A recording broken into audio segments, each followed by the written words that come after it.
ముందుగా దేవాది దేవునికి స్తోత్రాలు చెల్లిద్దాం. కూడి వచ్చిన సంఘస్థులకు, ఆన్లైన్ ద్వారా యూట్యూబ్ ద్వారా వింటున్న దేవుళ్ళందరూ కూడా యేసుక్రీస్తు నామమున వందనాలు. దేవుని బిడ్డలారా, దేవుని మహాకృపను బట్టి మనమంతి విధంగా సంఘముగా కూడుకొని ఒక గొప్ప అంశాన్ని పరిశుద్ధ గ్రంథం నుంచి నేర్చుకుని ఆలోచించి ధన్యత దయచేస్తున్న తండ్రికి యేసుక్రీస్తు ద్వారా కృతజ్ఞతాస్తుతులు చెల్లిద్దాం. ఆమేన్. దేవుడు సంఘాన్ని ఆన్లైన్ ద్వారా యూట్యూబ్ ద్వారా వింటున్న ప్రతి ఒక్క బిడ్డని ప్రేమించి మనందరి కోసం ఏర్పాటు చేసిన అంశం భయం గుప్పెట్లో వణికిపోతున్న ప్రపంచం. భయం గుప్పెట్లో వణికిపోతున్న ప్రపంచం. మనము భారతీయులుగా భారతదేశంలో ఉంటున్న మనము పిల్ల పాపలతో కుటుంబాలతో సంతోషంగా ఉన్నాం. కానీ ఇతర దేశాల్లో అలాంటి పరిస్థితులు లేవు. కొంతమంది స్వార్థపరులు, కొంతమంది అధికార దాహముతో లోకాన్ని, ప్రపంచ దేశాలను అశాంతిలోకి నెట్టేస్తున్నారు. అంటే మనిషి యొక్క స్వార్థపూరితమైన ఆ పదవుల కోసము, అధికారాల కోసము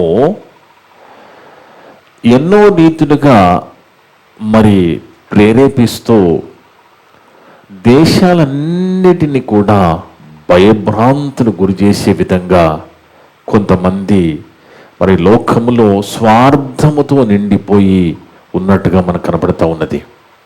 కానీ దేవుని బిడ్డలారా, వాస్తవానికి ఇప్పుడు మనము ఉన్న ఈ కాలములో, ఈ 2026లో మార్చి నెలలో మనం ఉన్నాం కదా. మరి ఈ కాలానికి మనం చూస్తే యుద్ధ వాతావరణము కొన్ని దేశాల్లో కనబడుతూ ఉన్నది. ప్రపంచమంతా కూడా వణికిపోతూ ఉన్నది, భయపడుతూ ఉన్నది. ఎప్పుడు ఎలాంటి వార్త వినవలసి వస్తుందో అని భయపడుతూ ఉన్నది. వాస్తవానికి దేవుని బిడ్డలారా, దేవుడు ముందే బైబిల్లో చెప్పేశాడు. దేవుడు ముందే బైబిల్లో రాయించిన మాటలు అర్థం కావాలంటే మారు మనసు పొందే వారికి మాత్రమే అర్థమవుతాయి. ఎవరైతే మారు మనసు కలిగి ఉంటారో అలాంటి వారికే దేవుడు చెప్పిన మాటలు అర్థమవుతాయి. ఒకసారి చూద్దాము. ప్రసంగి గ్రంథము 9వ అధ్యాయము 18వ వచనం చదువుకుంటే, ప్రసంగి గ్రంథము 9వ అధ్యాయము 18వ వచనం. యుద్ధ ఆయుధముల కంటే, చూడండి, దేవుడు ఎప్పుడో రాయించిన మాట, యుద్ధ ఆయుధముల కంటే జ్ఞానము శ్రేష్టము.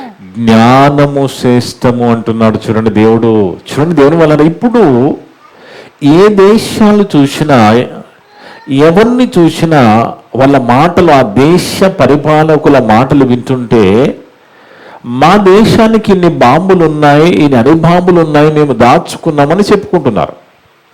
అంటే టెక్నాలజీ పెరిగింది, ఆధునికత పెరిగింది. ఈ టెక్నాలజీతో అభివృద్ధి చెందిన దేశాలుగా ఎన్నో కనిపెట్టాయి. ఫోన్లు, విమానాలు, కార్లు, బైకులు, స్కానింగ్ మిషన్లు, ఎక్స్రే మిషన్లు, ఇలా ఎన్నో రకాలుగా కనిపెట్టాయి. ఇవన్నీ కూడా మనకు ఉపయోగపడేవే. వీటి వలన మనకి లాభమే. కానీ లాభం లేనివి కూడా ఎన్నో కనిపెట్టేశారు.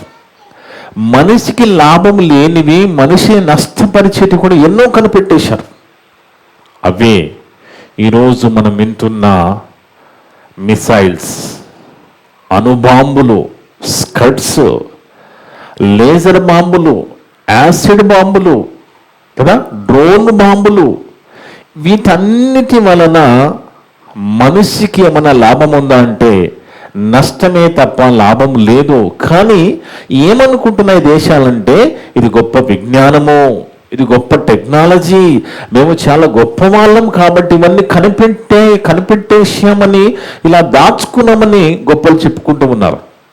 ఏ విధంగా అయితే మన కుటుంబాలలో చిన్నపిల్లలు ఉన్నప్పుడు, లేదా మనం కుటుంబాలుగా తిని బండారాలను, కొన్ని పిండి పదార్థాలు చేసుకొని కొన్ని నెలలు దాచుకుంటాం కదా, అలాగే ఈ దేశాలన్నీ కూడా అణుబాంబులు మిసైల్స్ అన్ని దాచుకొని మా దేశం దగ్గర ఇన్ని బాంబులు ఉన్నాయి, ఇన్ని మిసైల్స్ ఉన్నాయని గొప్పగా చెప్పుకుంటున్నారు. ఇంకేమనుకుంటున్నారంటే ఇది గొప్ప విజ్ఞానము, ఇది గొప్ప విషయం అని చెప్పుకుంటున్నారు. కానీ దేవుడు ఏమంటున్నాడు, అరే యుద్ధ ఆయుధములు కాదు కావలసినది. దేవుడు ఎప్పుడో రాయించిన మాట, యుద్ధ ఆయుధములు దాచుకున్నామని చెప్పుకుంటున్న దేశములారా, ప్రజలారా, నాయకులారా, యుద్ధ ఆయుధముల కంటే జ్ఞానము శ్రేష్టము. అంటే మనిషికి కావలసినది యుద్ధాయుధాలు కాదు. యుద్ధాయుధాల వలన ఎంతో మంది రోజు ఈ యుద్ధాల వలన ఎంతో మంది అమాయకులైన ప్రజలు, ఎంతో మంది పేదవాళ్ళు, ఎంతో మంది దరిద్రులు సమస్తము కోల్పోతున్నారు, ఇబ్బంది పడుతున్నారు, ఎన్నో రీతిలుగా చనిపోతున్నారు పాపం. అవన్నీ మనం చూస్తుంటే చాలా హృదయం చెల్లించిపోతుంది. మరి కొన్ని దేశాలైతే గొప్ప గొప్ప బిల్డింగులు పేక మెడలా కూలిపోయాయి, ఎంతో మంది నిరాశలు అయిపోయారు, రోడ్డు మీద పడిపోయారు. దీని వెనుక ఉన్న కారణం ఏంటి? ఈ యుద్ధానికి ఉన్న కారణం లేని యుద్ధాలు ఇవన్నీ. ఒక మనిషి స్వార్థముతో ఏర్పాటు చేసిన మొదలుపెట్టిన యుద్ధాలే తప్ప దీని వలన నష్టమే తప్ప లాభం లేదు. కానీ ఏమనుకుంటున్నారంటే మేము గొప్ప విజ్ఞానం కలిగిన వాళ్ళము, మా గొప్ప టెక్నాలజీ ఉంది అంటున్నారు. కానీ దేవుడు అంటున్నాడు, అరే యుద్ధ ఆయుధముల కంటే జ్ఞానము శ్రేష్టము. మనిషికి కావాల్సింది జ్ఞానము, యుద్ధ ఆయుధాలు కాదంటున్నాడు. ఎప్పుడు రాయించినమాట? కొన్ని వేల సంవత్సరాల క్రితం. అంటే మనిషి యొక్క మనసు ఎరిగిన దేవుడు ప్రతిదీ దేవుడికి తెలియకుండా ఏమి కూడా జరగదు కనుక భూమి మీద మనిషి ఏం ఆలోచిస్తున్నాడు, ఏం చేస్తున్నాడు చూసిన దేవుడు ఎప్పుడో రాయించిన మాట, యుద్ధ ఆయుధముల కంటే జ్ఞానము శ్రేష్టము. ఒక పాపాత్ముడు అనేకమైన మంచి పనులను చెరుపును. ఒక్కడు చాలండి, ఒక్క పాపాత్ముడు అనేకులైన మంచి పనులను చెరుపును అని దేవుడు ఎప్పుడో రాయించినమాట. ఈరోజు మనము చదువుకుంటున్నాం. అంటే దేవుడు ఎప్పుడో చెప్పేశాడు భవిష్యత్తు, ఈ లోకంలో ఏం జరుగుతుందని ముందే చెప్పేశాడండి. అదే ఇప్పుడు మనం చదువుకుంటున్నాం. కానీ దీన్ని గొప్పగా చెప్పుకుంటూ ఉన్నారు. వాస్తవానికి దేవుని వల్లరా ఇంకో మాట మనం చూస్తే సామెత గ్రంథం 29వ అధ్యాయం 2వ వచనం మనం చూస్తే, సామెత గ్రంథము 29వ అధ్యాయం 2వ వచనంలో, ఈరోజు దేశాలలో ఉండవలసినది ఇంజనీర్లు కాదండి, పెరగవలసినది ఇంజనీర్లు కాదు, పెరగవలసినది టెక్నీషియన్లు కాదు, మరి తయారు చేసుకోవాల్సిన అణుబాంబులు కాదు, పెరగవలసినది టెక్నాలజీ కాదు, పెరగవలసినది డాక్టర్లు కాదు. పెరగవలసినది ఏంటి? దేశంలో ఏముండాలి? డాక్టర్లు ఎక్కువగా ఉండాలా, ఇంజనీర్లు ఎక్కువగా ఉండాలా, టెక్నాలజీ ఎక్కువగా ఉండాలా? దేవుడు చెప్తున్న మాట, నీతిమంతులు ప్రబలినప్పుడు ప్రజలు సంతోషింతురు. నీతిమంతులు పెరగాలి దేశాల్లో. దేశాల్లో ఎవరు పెరగాలి? నీతిమంతులు పెరగాలి. అణుబాంబులు పెరిగితే లాభం లేదు. అది కాదురా కావలసినది. నీతిమంతులు ప్రబలినప్పుడు ప్రజలు సంతోషంగా ఉంటారు. దేవుడు కోరుకుంటుంది ప్రజలంతా సుఖ సంతోషాలతో బ్రతకాలని కదా, సంతోషంగా ఉండాలని దేవుడు కోరుకుంటే, మరి ప్రజలు కొంతమంది మరి అధికార దాహముతో కొంతమంది తీసుకుంటున్న తప్పుడు నిర్ణయాల వల్ల, ఈరోజు యుద్ధాల వల్ల ఎన్నో రీతులుగా నష్టపోతున్న ఈ దినాలలో దేవుడితో మనతో మాట్లాడుతున్నాడు. అరే దేశంలో పెరగవలసినది నీతిమంతులు. మనం చెప్పుకోవలసింది మా దేశంలో ఇంతమంది డాక్టర్లు ఉన్నారు, ఇంజనీర్లు ఉన్నారని కాదు, మా దేశంలో 1,00,000 మంది నీతిమంతులు ఉన్నారని చెప్పుకోవాలి. అలా నీతిమంతులు ఉన్నప్పుడు ప్రజలు సంతోషంగా ఉంటారట. కానీ ఇప్పుడు చదువు అనేది ఎలా అయిపోయిందో తెలుసు కదా దేవుని వల్ల. నేను చిన్నగా ఉన్నప్పుడు విన్న మాటలు, 10th పాస్ అయినా, పాలిటెక్నిక్ చేసిన, ఐటీఐ చదివినా కానీ పెద్ద ఉద్యోగం వచ్చేది, మంచి ఉద్యోగం వచ్చేది. కానీ ఇప్పుడు చదువు కొంటున్నారు, చదువుకోవడం కాదు, చదువుకుంటున్నారు. ఒక డాక్టర్ కావాలంటే 3 కోట్లు ఖర్చు అవుతుంది. 3 కోట్లు ఖర్చు పెట్టి డాక్టర్ అయిన తర్వాత ఇంకా ఆయన డాక్టర్ వృత్తి మొదలుపెట్టి శవాలకి ట్రీట్మెంట్ చేసే పరిస్థితి వచ్చేసింది. శవాలకి ట్రీట్మెంట్. హాస్పిటల్లో కొన్ని హాస్పిటల్లో మనం చూస్తే ఆ మెడిసిన్ అనేది మనకి ఆ ఐసీలో ఉన్న ఆ పేషెంట్కి మెడిసిన్ ఎంత పెద్ద లిస్టు రాసేస్తారు. ఆ లిస్ట్ అంతా కూడా వాడరు. అది మళ్ళీ వెనక నుంచి మళ్ళీ మెడికల్ షాప్కి వెళ్ళిపోతూ ఉంటుంది. అంటే మనిషి దగ్గర ప్రేమ లేదు, జాలి లేదు, దయ లేదు, స్వార్థంతో నిండిపోయారు. కొంతమంది డాక్టర్లు మంచి ప్రేమతో ట్రీట్మెంట్ చేసే వాళ్ళు ఉన్నారు, కానీ ఎక్కువగా మనిషి అనేవాడు స్వార్థంతో నిండిపోతున్నాడు. కానీ దేవుడు ఏమంటున్నాడు అంటే, ఒక దేశము సంతోషంగా ఉండాలంటే నీతిమంతులు పెరగాలి. అదే చెప్తున్నాడు చూడండి. నీతిమంతులు ప్రబలినప్పుడు ప్రజలు సంతోషింతురు, దుష్టుడు ఏలునప్పుడు ప్రజలు నిట్టూర్పులు విడుతారు. అమ్మా ఏంటినా ఈ పరిపాలన ఏంది, గొడవ ఏంది, అశాంతి ఏందని నిట్టూర్పులు విడిచే పరిస్థితి వస్తుంది దేవుని వలన. వాస్తవానికండి ఇప్పుడు జరుగుతున్న యుద్ధాలు అది కొంతమంది స్వార్థముతో. నన్ను అడిగితే ఆ ట్రంప్ అనే ఆయనని, ఆ నెతన్యాహు అనే ఆయనని, ఆ ఇరాన్ ప్రెసిడెంట్ అందరిని, ఆ ముగ్గురిని తీసుకొచ్చి ఒక గ్రౌండ్లో వేసి మేము ముగ్గురు కొట్టుకొని యుద్ధం చంపుకుండా అనాలి. మీరే ఫైట్ చేసుకోండి, మాకెందుకు గొడవ అనాలి కదా. అంటే వాళ్ళు వెనక ఉండి, వాళ్ళు రానండి ముందుకి, వాళ్ళ వెనక ఉండి ఎంతో మంది అమాయకమైన ప్రజలను బలి చేస్తున్నారు. కానీ దేవుడు అంటున్నాడు, కావలసినది యుద్ధాయుధములు కాదు, ప్రజల్లో ఉండవలసినది నీతిమంతులు ప్రబలాలి.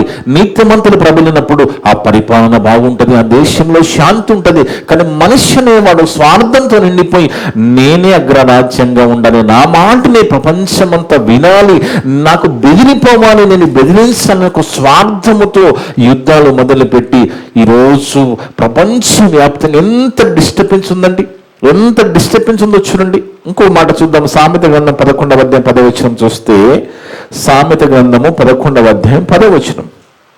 సామెత గ్రంథము 11వ అధ్యాయం 10వ వచనం. నీతిమంతులు వర్ధిల్లుట పట్టణమునకు సంతోషకరము. నీతిమంతులు ఎక్కడ ఉంటారో అది ఆ పట్టణము సంతోషకరంగా ఉంటుంది. నీతిమంతులు వర్ధిల్లుట పట్టణమునకు సంతోషకరము. భక్తిహీనులు నశించినప్పుడు ఉత్సాహధ్వని పుట్టున. అమ్మ దరిద్రం వదిలిపోయింది అనుకునే పరిస్థితి. భక్తిహీనులు చనిపోతే అమ్మ పీడ విరగడైందని మాట్లాడుతూ ఉంటారు కదా. కానీ నీతిమంతులు ప్రబలాలి, నీతిమంతులు పెరగాలి. ఇంకో మాట చూద్దాం. అదే సామెత గ్రంథం 28వ అధ్యాయం 28వ వచనం. సామెత గ్రంథము 28వ అధ్యాయం 28వ వచనం చూస్తే, దేవుని వల్లారా, దుష్టుడు గొప్పవారగునప్పుడు జనులు దాగుకొందురు. ఈ దుష్టుడు ఏం చేస్తాడో, ఎప్పుడు ఏం చేస్తాడో అనేది దాక్కునే పరిస్థితి వస్తుందట. దుష్టులు గొప్పవారగునప్పుడు జనులు దాగుకొందురు. వారు నశించినప్పుడు నీతిమంతులు ఎక్కువగుదురు. ఓవరాల్ గా దేవుడు ఏం చెప్తున్నాడంటే, అరే మీకు కావలసినది యుద్ధాయుధములు కాదు, మీకు కావలసినది అణిబాంబులు కాదు, అది కాదు, అది జ్ఞానం అనుకుంటున్నారు, విజ్ఞానం అనుకుంటున్నారు. కానీ జ్ఞానమే శ్రేష్టమని చెప్పిన దేవుడు ప్రతి దేశములో నీతిమంతులు పెరగాలి. నీతిమంతులు పెరిగినప్పుడే ఆ దేశము సుఖంగా ఉంటుంది, సంతోషంగా ఉంటుందని దేవుడు చెప్తున్నాడు. కానీ ఈరోజు ఏమనుకుంటున్నారంటే, కొన్ని దేశాల మరి ఆ పరిపాలకులు, ఆ నాయకులు ఏమనుకుంటున్నారంటే, మేము ఏమి చెప్తే మిగతా దేశాలన్నీ వినాలి, మేము గొప్పవారు అయిపోవాలి, మా పేరు ప్రతిష్టలు పెరిగిపోవాలి అనుకుంటున్నారు. ఒకనాడు పరలోకంలో కూడా దయ్యము ఇలాగే ఆలోచించింది.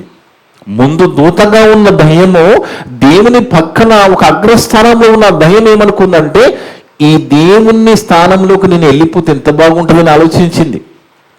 ఆకాశమునికి ఎక్కిపోతే ఎంత బాగుంటుంది, దేవుని స్థానం నేను వచ్చేసాను, నేను పక్కన నెట్టేసి ఎంత బాగుంటుంది. మనసులు అనుకుందంటే అంతే. మనసును అనుకుంటే దేవుని తెలిసి పక్కన నెట్టేశాడు కదా. ఈరోజు అలాంటి మనస్తత్వం కలిగిన వాళ్ళు మరి దేశ పరిపాలకులుగా ఉన్నారు. అలాంటి వాళ్ళ ఆలోచన ఎలాగుంటాయి, వాళ్ళ పరిస్థితి ఏమైతుందో కూడా బైబిల్లో దేవుడు రాయించారు. ఒకసారి చూద్దాం. యెషయా గ్రంథము 14వ అధ్యాయము, యెషయా గ్రంథము 14వ అధ్యాయము 13 నుంచి 17 వరకు. యెషయా గ్రంథము 14వ అధ్యాయము 13 నుంచి 17 వరకు. అంటే వీళ్ళు గొప్ప వాళ్ళుగా చెప్పుకుంటున్నారు కదా. నాయకులుగా చెప్పుకుంటున్నారు కదా, వీళ్ళ గురించి దేవుడు ఎంత గొప్పగా రాయించాడు చూడండి. వాళ్ళ మనస్సులో ఉన్న ఆ ఆలోచనలను బట్టి వాళ్ళ సీన్ ఏ విధంగా మారిపోతుందో దేవుడు రాయించాడు. చదవమ్మా. నేను ఆకాశంలోకి ఎక్కిపోయేదను, దేవుని నక్షత్రములకు పైగా నా సింహాసనం హెచ్చించుకొందును. అంటే నా మాట వినాలి, నేనే ఉండాలి, నా మాటనే వినాలనుకుంటున్నారు. ఉత్తర దిక్కునున్న సభాపర్వతము మీద కూర్చుందును, మేఘమండలం మీదకి ఎక్కుదును, మహోన్నతులతో నన్ను సమానుగా చేసుకుందునని ఆనాడు సాతాను అనుకున్నది. పరలోకములో సాతానుగా మారక ముందు గొప్ప దూతగా ఉన్న లూసిఫర్ అనే దూత అనుకున్నది. అలాంటి ఆలోచనలు ఈరోజు చాలా మందిలో కనబడుతున్నాయి. గొప్ప రాజులుగా చెలమని అవుతున్నారు. వాళ్ళు ఇలాంటి ఆలోచన కలిగి ఉన్నారు, ఇలాంటి మనసు కలిగి ఉన్నారు. అని నీవు మనసులో అనుకుంటివి కదా. నీ పరిస్థితి ఏమైపోతుందో చెప్తున్నావు. ఇలాంటి వాళ్ళ పరిస్థితి, ప్రజలంతా అశాంతులకు నెట్టేసే వాళ్ళ పరిస్థితి ఏమవుతుంది? నీవు పాతాళములో, నరకములో ఒక మూలకు త్రోయబడితివి. అప్పటికే పాతాళములో, నరకములో కాలుతున్న వాళ్ళు, ఇలాంటి వాళ్ళంతా అక్కడికి వెళ్ళిన తర్వాత నువ్వు గొప్పవాడుగా చెప్పుకున్నావు కదా, నీ మాట వినాలనుకున్నావు కదా, నువ్వు కూడా ఇక్కడికి వచ్చేసావా అని ఆ నరకములో కాలుతున్న వాళ్ళు అంటున్న మాటలు చూడండి. అక్కడ నిన్ను చూచువారు ఎక్కడ? అక్కడనే పాతాళములో, నరకములో నిన్ను చూచువారు నిన్ను నిదానించి చూచుచు ఇట్లా అనుకుంటారట. ఎక్కడ అనుకుంటున్నారు ఇది? కొంతమంది ఎవరైనా గొప్ప రాజులుగా పరిపాలన చేసి ప్రపంచాన్ని వణికించి భయపెట్టి వణికించి పరిపాలన చేసిన వాళ్ళు ఒకవేళ వాళ్ళ పాతాళానికి వెళితే, నరకానికి వెళితే, అప్పటికే నరకంలో కాలుతున్న వాళ్ళు అంటున్న మాటలు అవి. భూమిని ఇప్పుడు కంపింపజేయడం లేదా? భూమిని వణికిపోయే పరిస్థితి. ఎప్పుడు ఎంత పెద్ద అణుబాంబులు వదులుతారో, మిసైల్స్ వదులుతారో భయం అవుతుందండి. ఇజ్రాయేల్ దేశం గురించి ప్రపంచం గొప్పగా చెప్పుకుంటున్నది. ఎందుకు చెప్పుకుంటుందంటే వాళ్ళ దగ్గర ఐరన్ డోమ్ ఉందట, వాళ్ళ దగ్గర ఐరన్ బీమ్ ఉందట. ఐరన్ డోమ్ అంటే ఏంది? ఏ దేశమైనా వాళ్ళ దేశం మీద పెద్ద బాంబులు వేస్తే ఇమ్మీడియట్ గా అది పసిగట్టేస్తుందంట, ఆకాశంలో పేల్చేస్తుందంట. అది ఐరన్ డోమ్ అంట. ఐరన్ బీమ్ అంటే చిన్నవి మన బాంబులు వస్తే వాటిని పేల్చేస్తుందంట. లేజర్ బాంబులు ఇవన్నీ ఉన్నాయి కాబట్టి ఇజ్రాయెల్ దేశం గొప్పదంటుంది. గొప్పదా? దేవుడు అన్నాడు అలాగా? దేవుడు గొప్పదనడం లేదు, లోకము చెప్పుకుంటుంది. ఇంత టెక్నాలజీ ఉంది కాబట్టి ఇజ్రాయెల్ దేశం గొప్పది, టెక్నాలజీ గొప్పది అనుకుంటుంది. కానీ దేవుడు అలా అనడం లేదు. చూడండి, దేవుడు ఏం చెప్తున్నాడు? భూమిని కంపింపజేసి రాజ్యములను వణికించిన వాడు ఇతడేనా? ఎక్కడ వణికించిన రాజ్యాలని నీ పేరుతో నీ వణికించిన వాడు ఇతడేనా అంటే నరకములో, లోకమును అడవిగా చేసి దాన్ని పట్టణములు పాడు చేసిన వాడు ఇతడేనా? ఈరోజు ఈ పట్టణాలు గొప్ప పట్టణాలు, ఇప్పుడు ఇరాన్ అన్నా, ఇరాక్ అన్నా, ఈ గల్ఫ్ కంట్రీస్ అన్ని ఏంటి అనుకుంటున్నారు? అబ్రహాం, ఇస్సాకు, యాకోబులు బతికిన, మన పితరులు తిరిగిన ప్రదేశాలవి, మన పితరులు బతికిన దేశాలండి అవన్నీ. అంత గొప్ప దేశాలవి ఈరోజు ఎలా రణరంగం మారిపోయావు, యుద్ధ వాతావరణం నెలకొందో ఆలోచించండి. మన వాళ్ళు మాట్లాడుతూ ఉన్నారు యూట్యూబ్లో, ఇదే గొడవ, మనం ఈ అమెరికా కోసము, ఇజ్రాయెల్ కోసం, ఇరాన్ కోసం ప్రార్థన చేద్దామని మాట్లాడుతూ ఉన్నారు. ప్రార్థన చేస్తారట. ఏమని ప్రార్థన చేస్తారు? అసలు దేవుడు రాయించిన మాటలు, మా బైబిల్లో ఉన్న మాటలు వాళ్ళకి తెలియదు. ఈ మాటలు ఇలా ఉన్నాయని ఆలోచన లేకుండా ప్రార్థన చేద్దాం. సరే, ప్రార్థన చేయడం మంచిదే, ప్రార్థన చెయ్యాలి. కానీ అసలు దేవుడు రాయించిన మాటలు ఎరిగి ప్రార్థన చేస్తే బాగుంటుంది కదా. దేవుని వల్ల దేవుడు రాయించిన మాటలు తెలుసుకుని ప్రార్థన చేస్తే గొప్పగా ఉంటుంది. కానీ కొంతమంది సేవకులకు బైబిల్లో ఉన్న స్వస్థతలు, అద్భుతాలు, ఆశీర్వాదాలు కనబడుతున్నాయి తప్ప ఇలాంటి మాటలు కనబడడం లేదు. కానీ దేవుడు ముందుగానే చెప్తున్నాడు, భూమిని వణికించిన వాడు ఇతడేనా, రాజ్యములను వణికించిన వాడు ఇతడేనా, లోకమును అడవిగా చేసి చేసిన దాని పట్టణములు పాడు చేసిన వాడు ఇతడేనా ఇతడేనా, తాను చెరపట్టిన వారిని దాని చెరపట్టిన వారిని తమ నివాస స్థలమునకు పోనీయని వాడు ఇతడే, పోనీయని వాడు ఇతడేనా.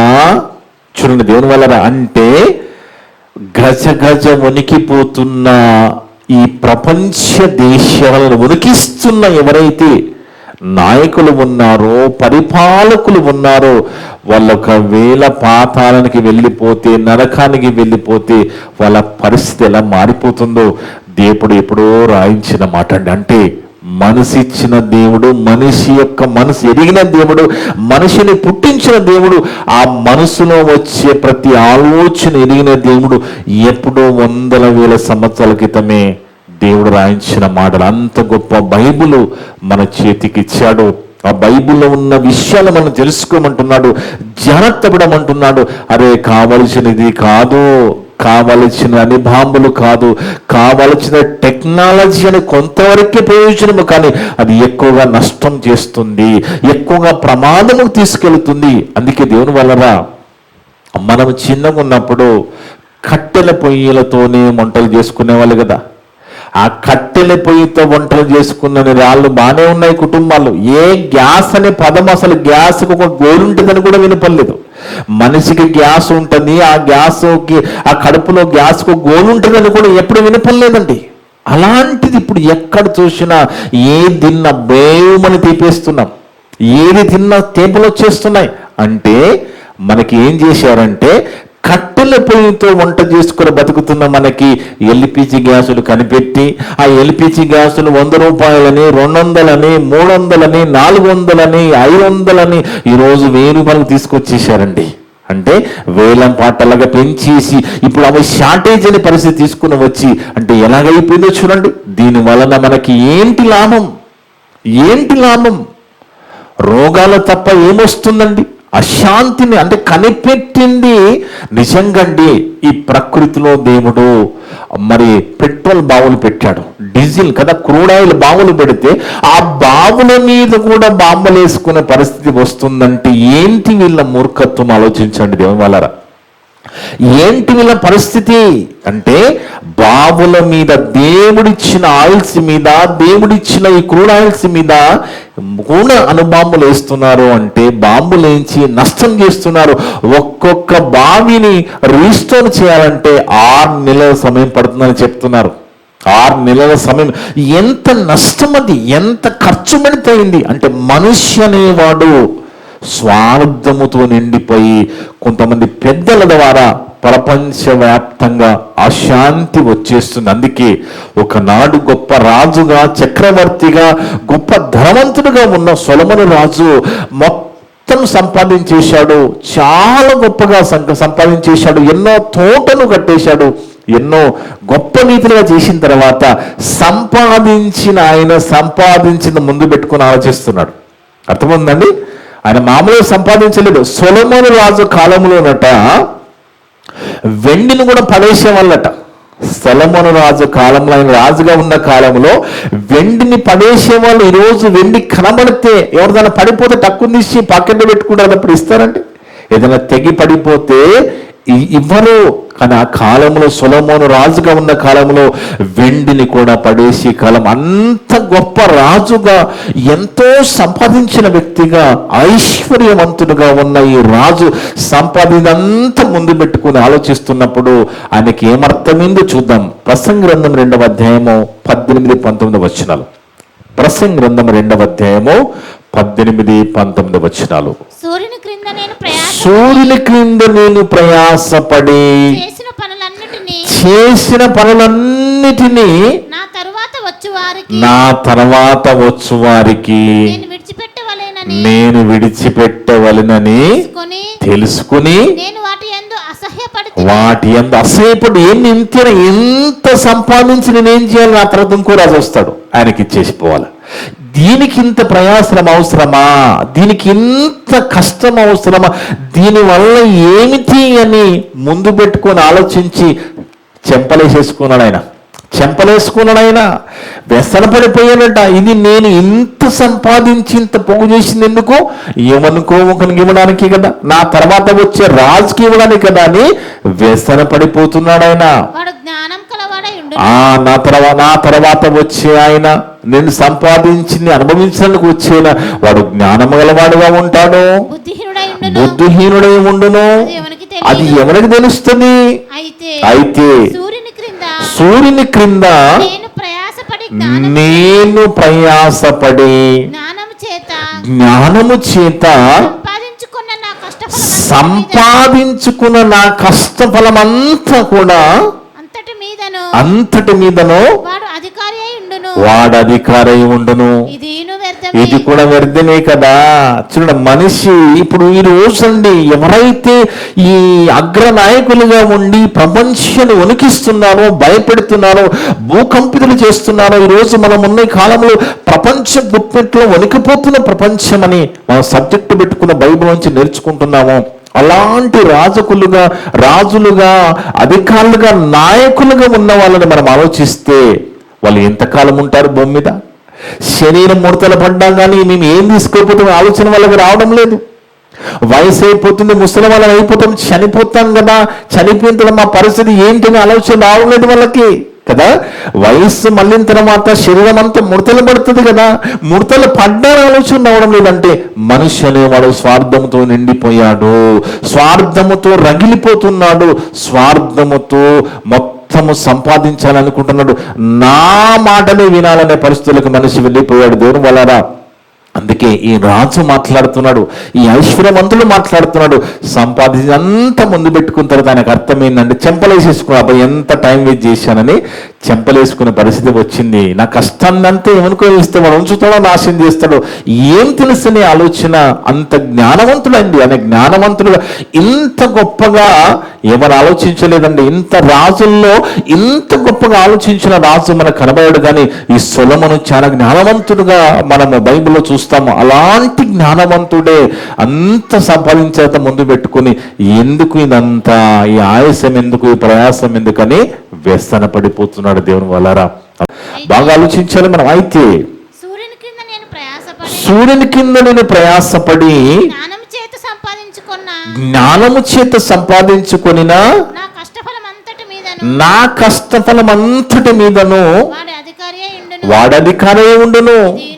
ఇది కూడా వ్యర్థమే కదా. కొన్ని ప్రభుత్వాలు మారినప్పుడు ముందు ప్రభుత్వము ఒక 5,000 కోట్లు వదిలేసిపోతుంది, మన మిగులు బ్యాలెన్స్ ఉందని చెప్తా ఉంటారు. తర్వాత వచ్చి మన 5,000 కోట్లకి అప్పులు చేస్తానా ఇంకా పెంచుతానా అనేది ఎవరు తెలుసండి. అందుకే దేవుని వలన ఇప్పుడు మనం ఉన్న కాలంలో స్కూళ్ళలో యూనిఫామ్ ఎందుకు పెడతారండి? స్కూళ్ళలో యూనిఫామ్ అనేది ఎందుకు పెడతారు? పిల్లలకి స్కూల్ డ్రెస్ ఎందుకు పెడతారు తెలుసా? యూనిఫామ్ ఎందుకు పెడతారంటే స్కూల్లో చదువుతున్న పిల్లలకి కులమని, మతమని, ధనికని, పేదని ఎలాంటి ఆలోచన లేకుండా, నువ్వు ధనవంతుడైనా పేదవాడవైనా, నువ్వు ఏ కులమైనా ఏ మతమైనా అందరూ సమానమని అలాంటి ఆలోచన రాకుండా ఉండడానికి యూనిఫామ్ పెడతారు స్కూల్లో. అవునా కదా? స్కూల్లో యూనిఫామ్ పెట్టిన ఉద్దేశం పెద్దలు ఆలోచించి మంచి నిర్ణయం తీసుకుని స్కూళ్ళలో అందరూ ఒకే రకమైన బట్టలు, ఒకటే స్కూల్ యూనిఫామ్ కదా. నువ్వు తక్కువ కులం వాళ్ళము, ఎక్కువ కులం వాడవు, నువ్వు ఆ మతం ఈ మతం అని ఏముండదు కదా, భేదభావాలు లేకుండా అందరికి ఒకే రకమైన యూనిఫామ్ పెడతారు స్కూల్లో. కానీ ఇప్పుడు మరి పరిపాలకులు పెద్దలు ఏం మాట్లాడుతున్నారు? కులాల మీద మతాల మీద మాట్లాడుతూ ఉన్నారండి. వాళ్ళు మాదిరిగా ఉండాలి కదా. ఈరోజు స్కూళ్ళనేమో యూనిఫాములు పెట్టి అందరూ సమానమని చెబుతూ మరి పరిపాలించే సమయంలో మాత్రం నీ ఈ కులం ఆ కులం, ఈ మతం ఆ మతం అని వీళ్ళు ఇలా మాట్లాడుతూ ఉంటే దేవుని వల్లారా మరి రేపటి నాడు పిల్లల భవిష్యత్తు ఏం కావాలి? ఈ వింటున్నవి చూస్తున్న పిల్లలు నేటి బాలలు రేపటి పౌరులు అంటున్నాం కదా. మరి ఆ రేపటి పౌరుల పరిస్థితి ఏమైపోతుంది ఇలా అంటే వాళ్ళు మాదిరిగా ఉండాలి కదా. కానీ ఎన్ని స్వార్థంతో నిండిపోయారు మనుషులు, స్వార్థంతో నిండిపోయారు కాబట్టి ఏది పడితే మాట్లాడుకుంటూ వెళ్ళిపోతున్నారు. అందుకే దేవుని వలన మనము దేవుని బిడ్డలుగా, మనము క్రీస్తుని నమ్మిన వారిగా మనం ఏం చేయాలంటే మంచి నాయకులను దేవుడు పంపించాలని, మంచి పరిపాలకులను నాకు దయచేయాలని మనం ప్రార్థన చేయాలి. దేవుడు మనకు నేర్పించింది అదే.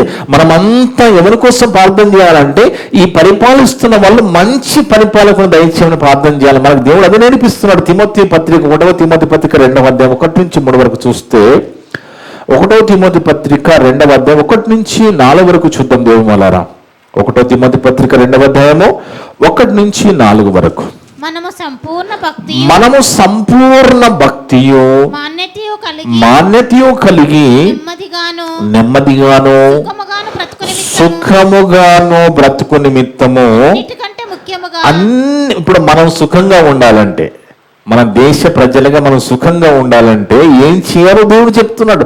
మనం సుఖముగాను బ్రతుకు నిమిత్తము అన్నిటికంటే ముఖ్యముగా మనుషులందరి కొరకును రాజుల కొరకును అధికారులందరి కొరకును విజ్ఞాపనములను ప్రార్థనలను యాచనలను కృతజ్ఞతాస్తుతులను చేయవలెను అని హెచ్చరిస్తున్నాడు పౌలు గారు. ఆనాడే మనమంతా చేయవలసిన పని మంచి నాయకులను దయచేయమని, మంచి పరిపాలన దయచేయమని, మంచి పరిపాలన వాళ్ళ ద్వారా అందించమని, అలాంటి బుద్ధి జ్ఞానము దేవుడు దయచేయాలని మనం ప్రార్థించాలి. అప్పుడే ఆ దేశం సుఖంగా ఉంటుంది. ఆ దేశము నీతిమంతులు ప్రబలినప్పుడు ఆ దేశం సుఖంగా ఉంటుంది. మనిషికి కావలసినది అణుబాంబులు కాదండి, జ్ఞానము కావాలి. జ్ఞానము శ్రేష్టమంటున్నాడు. ఇది మంచిది ఏది? మనమంతా వాళ్ళ కోసం ప్రార్థన చేయడము ఇది మంచిది.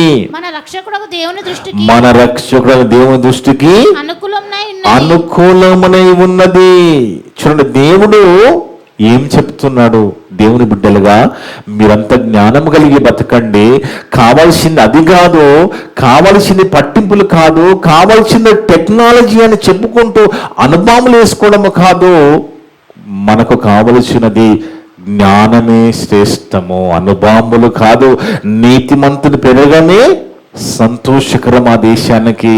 కానీ దేవుని వలన మనిషి వినే పరిస్థితులు ఉన్నాడా? ఎవరైనా వినే పరిస్థితులు ఉన్నారండి? స్వార్థంతో నిండుకొని పోతున్నారండి. అందుకే దేవుని వలన ఒకటి గుర్తుపెట్టుకోండి, శ్రమలు పెరుగుతున్నాయంటే మనము గమ్యానికి దగ్గర వెళ్ళిపోతున్నాం. మన గమ్యమైన పరలోకము, ఆ గమ్యమైన నిత్యాలోకానికి మనము దగ్గరైపోతున్నామని మనం గుర్తుపెట్టుకోవాలి. శ్రమలు పెరుగుతున్నాయి అంటే గమ్యానికి దగ్గర అవుతున్నాము. అందుకే చూడండి, ఉద్యోగాలు చేసేవాళ్ళు పొద్దున ఆఫీస్కి వెళుతున్నప్పుడు చాలా కష్టంగా బయలుదేరుతారు. ఉద్యోగాలకు వెళుతున్న ఆఫీస్కి వెళ్ళే ముందు చాలా కష్టంగా, ఇక మండే వచ్చిందంటే ఇంకా కష్టంగా, ఇబ్బందిగా, అబ్బా ఇప్పుడు ఆఫీస్ పోవాలి అన్నట్టుగా పోతారు. అదే ఆఫీస్ పని ఇప్పుడు ఇంటికి వస్తే ఎలా ఉంటారండి? ఇంటికి వెళుతున్నామనే సంతోషం కదా, ఇంటికి వెళుతున్నామనే సంతోషంగా వెళుతూ ఉంటారు కదా. అదే నెలంతా పనిచేసిన తర్వాత శాలరీ వచ్చే దినంలో ఈ కష్టాలంతా మర్చిపోయి ఆ శాలరీ చూసి సంతోషపడతారు కదా.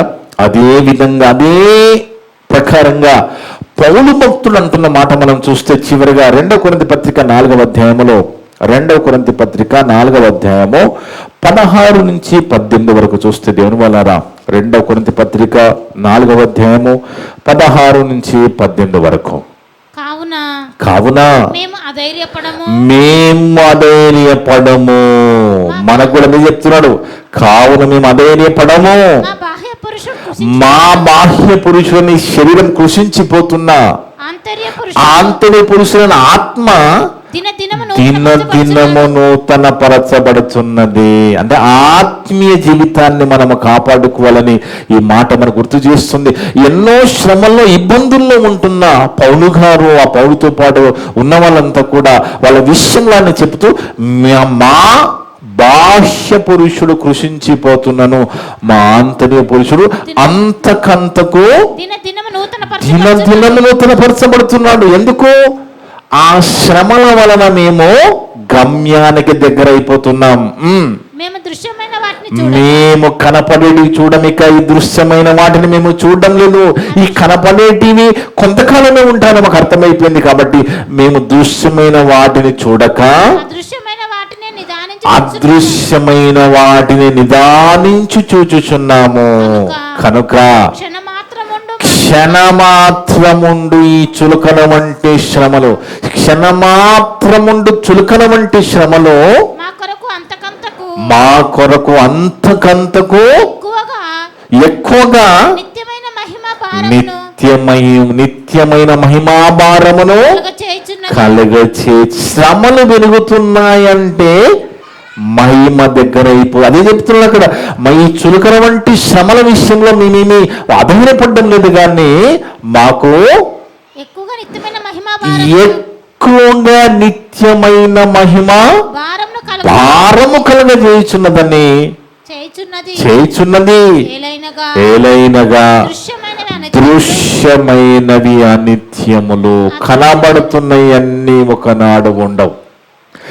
కళ్ళు కనబడుతున్నది ఏది కూడా ఒకనాడు ఉండదు, కనపడని పరలోకం మాత్రమే ఉంటది. అందుకే ఏలైనగా దృశ్యమైనవి అనిత్యములు, అనిత్యం ఉండేటివి కాదు, అది అదృశ్యమైనవి నిత్యములు. అందుకే దేవుని వాళ్ళరా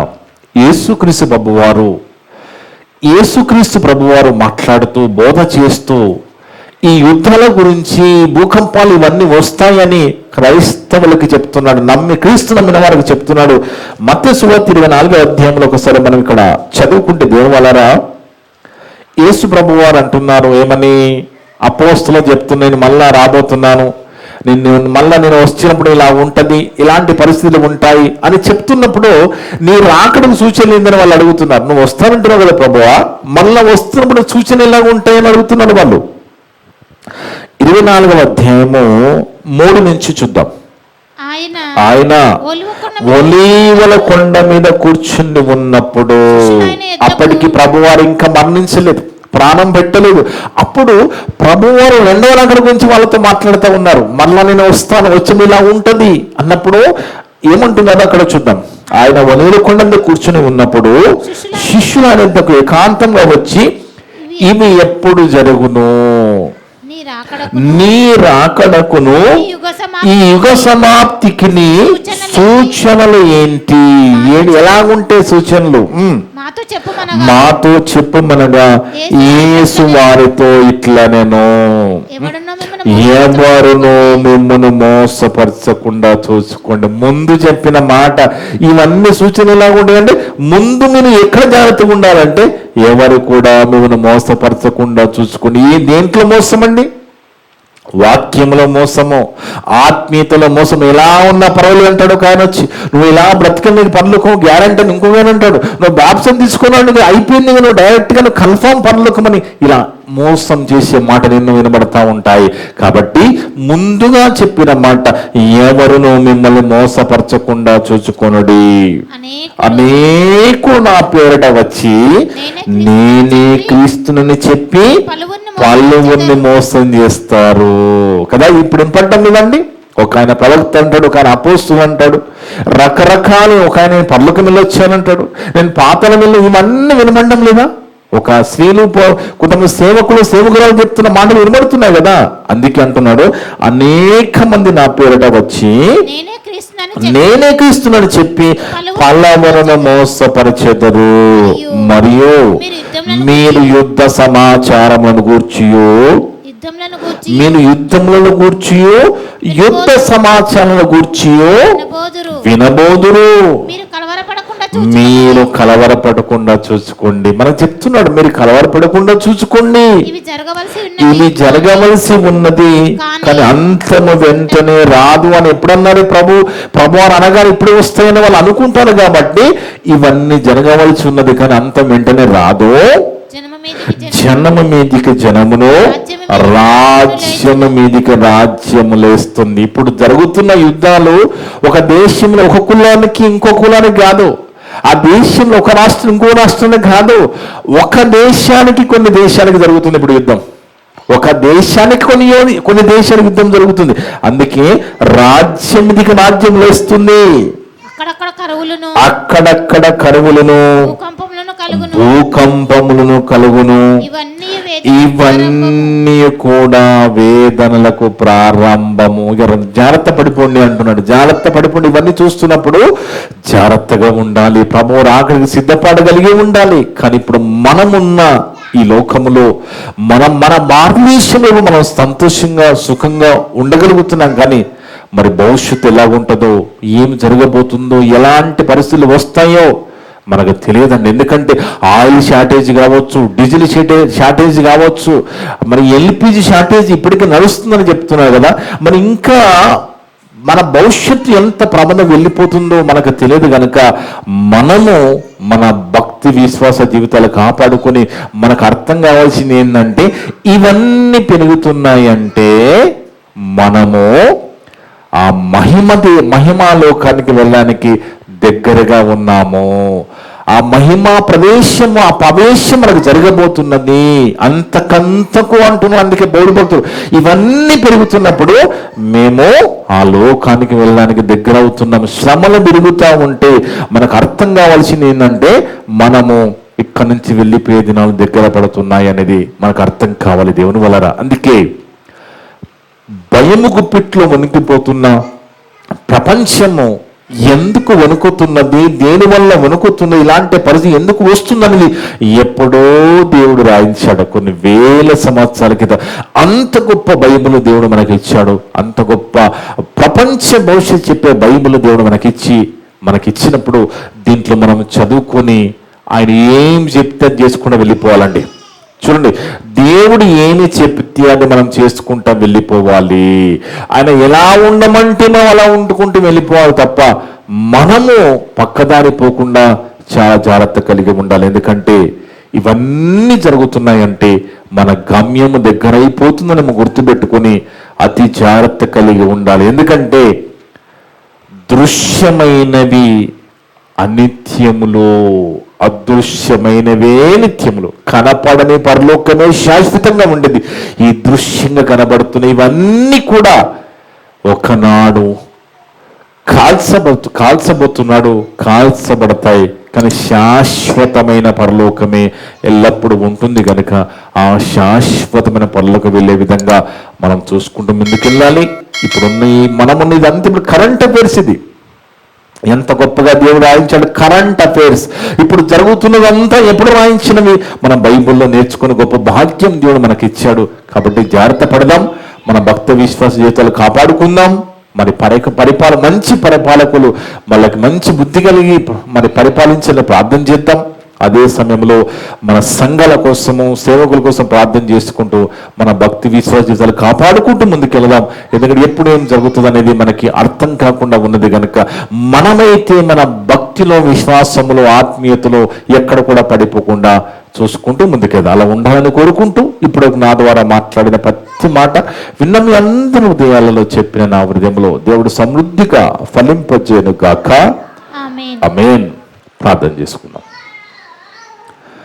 మమ్ములను మిక్కిలిగా ప్రేమించిన మా పరలోకపు తండ్రి, మీ యొక్క పరిశుద్ధమైన ఘనమైన నామమును బట్టి స్తుతులు స్తోత్రాలు తండ్రి.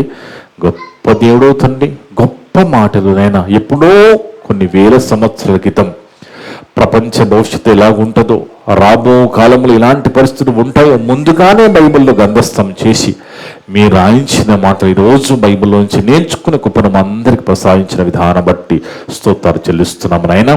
అవును తండ్రి, వణికిస్తున్న భూమిని వణికిస్తున్న, దేశాన్ని వణికిస్తున్న ఎంతో మంది నాయకులున్న ఈ దినాల్లో ఉంటున్న మేము కూడా ధైర్యం కలిగి ఉండాలని, శ్రమలు పెరుగుతుంటే మా గమ్యం దగ్గర అవుతుందని మాకు నేర్పించావు నాయనా. అందును బట్టి స్తోత్రాలు చెల్లిస్తున్నాం. మేము ప్రతిదినము ఆత్మీయంగా మా జీవితాన్ని చూసుకుంటూ, ఆత్మీయంగా బలపడుతూ, ఎప్పుడు మా ప్రభు అక్కడ వచ్చినా ప్రభుతో పాటు మేము విన్న పనులకు వచ్చే విధంగా, మా ప్రభు రాకడ ఆలస్యమై ఏ కారణం చేతనైనా మేము లోకాన్ని విడవలసి వస్తే మీరు మాకు ఇయ్యబోతున్న పరవయస్సు చేరుకునే విధంగా బ్రతికే భాగ్యాన్ని అటు దినెత్తను అందరికి ప్రసాదించండి తండ్రి. ఇప్పుడు వరకు నా ద్వారా మాట్లాడిన ప్రతి మాట విన్న సంఘస్థులందరి ఉదయాలలో, ఆన్లైన్ ద్వారా యూట్యూబ్ ద్వారా వినవతులందరి ఉదయాలలో ఫలింపచేయండి.